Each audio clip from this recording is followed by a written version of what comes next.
স্বপ্নের টানে দেশ ও মানুষের কল্যাণে আনসার ব্যাটালিয়ন সিপাহী হওয়ার অদম্য প্রত্যয়, প্রতিটি পদক্ষেপে অদম্য সাহস আর দেশের জন্য কিছু করার দৃঢ় প্রত্যয়।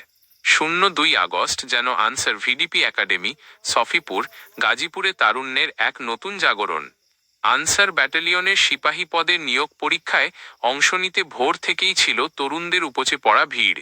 নারায়ণগঞ্জ, মাদারীপুর, কিশোরগঞ্জ ও টাঙ্গাইল থেকে আসা হাজারো তরুণের চোখে মুখে ছিল দেশসেবার স্বপ্ন। প্রবেশপত্র যাচাই, উচ্চতা পরিমাপ ও প্রাক প্রাথমিক মেডিকেল পরীক্ষা দিয়ে শুরু দাঁড়ি, নিয়োগ মাঠের কঠিন শারীরিক সক্ষমতা পরীক্ষা কিংবা তীব্র প্রতিদ্বন্দ্বিতা কোনো কিছুই থামাতে পারেনি তাদের এগিয়ে চলার অদম্য প্রত্যয়। 150 সেকেন্ড থেকে 190 সেকেন্ডের মধ্যে 800 মিটার দৌড়, push up, long jump, high jump এবং টায়ার ড্র্যাগিং সহ প্রতিটি ধাপে লড়তে হয়েছে প্রতিযোগীদের। সহ্য ক্ষমতা, শৃঙ্খলা, আত্মবিশ্বাস ও মানসিক দৃঢ়তার এক চরম পরীক্ষা দিয়েছেন এই প্রার্থীরা, যা কেবল চাকরি নয়, দেশপ্রেমের এক অগ্নি পরীক্ষা।